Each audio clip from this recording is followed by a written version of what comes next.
Hello, it is Mandy. It's been a while.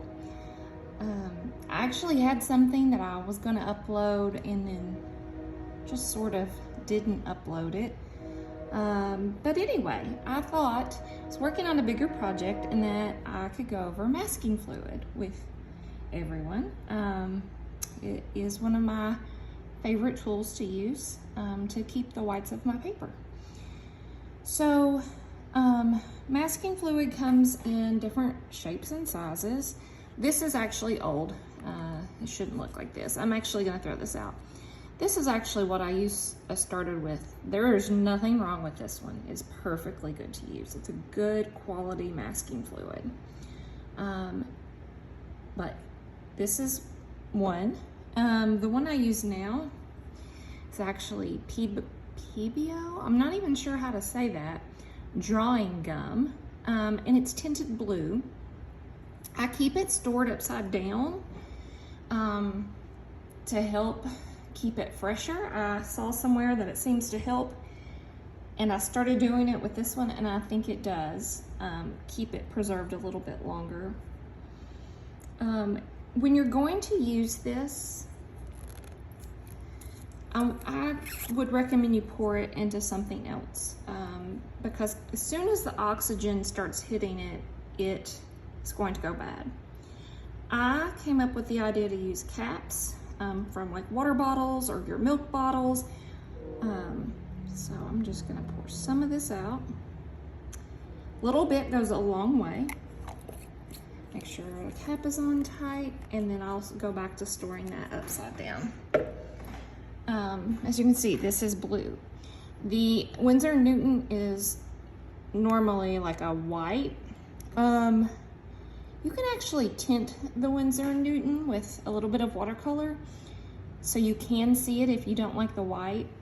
Be careful you don't use a staining color if you're going to tint that masking fluid. But anyway, this is my favorite, the PBO drawing gum. I was using medicine caps or like small little medicine tubes for this. And then I was like having to pull it all out when it dried. By using the water caps or milk caps, I can just throw that away. Once it gets old, toss it, no guilt, get a new one. There are several ways to put on masking fluid. The most common way is a brush, and I'll show you how to do that properly to not ruin your brush. But there's some other really good ways. I was working on this, and in order to maintain these really tiny white highlights in this mandarin orange, I used a calligraphy pen, and could not find it before I started this video. I just found one of the nibs. But it is a calligraphy pen, and the nib fits into like the holder. And then you just dip the pen into the gum, and it'll make very small like marks. I got a real cheap one from Speedball. It was like one pen with several different size nibs, and so it'll make different marks. But these can get gummed up, but I mean, they're easy to clean out. And these will make very tiny marks, so very useful. My other favorite tool, and mine is really gummed up, but you can even file this down if you want, or even get a sharper point. This is the Incredible Nib. So you have the sharper point, and then you also have this like beveled edge that you can use. So that's kind of nice. If you don't have the money for anything extra right now, I mean, let's just face it, times are expensive. Here's how I started. I started out with Q-tips. You can use the soft part, but you can also break these, and you can get a really fine line with just the tip of the Q-tip.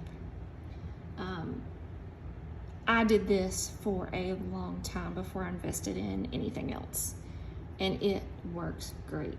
And I just now became honestly brave enough to use my a brush. I tried when I first started and no one told me you have to get it soapy. So you have to get your brush soapy.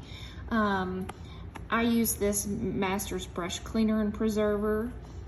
I got this at a local art store a long time ago. It's gonna last forever. So you get your brush wet. Get an old brush, and yes, this is a nicer black velvet, but I've used it for a really long time. I didn't feel guilty about moving it over. It got its use, it got its worth, and I love to use it to mask small areas. So you're just gonna get your brush wet and rub it in the soap. And once you rub it in the soap, it's ready to go. You will know when it's time to rinse it and soap it back up. You'll notice it starts to get a little gummier. But anyway, I will pull out a bigger project I'm working on. I'm doing some polka dots, and we will get to work on that. Okay, this is a bigger project I'm working on. It has polka dots that I want to mask out, so I can do a black background. So as you can see, getting myself soapy. And get this over to the side. I just dip right into that cap, and I'm ready to start masking.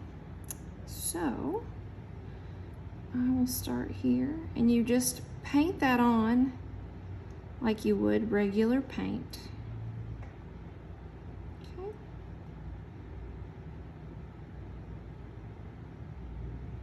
And you're gonna wanna let that dry before you start to paint. A few tips.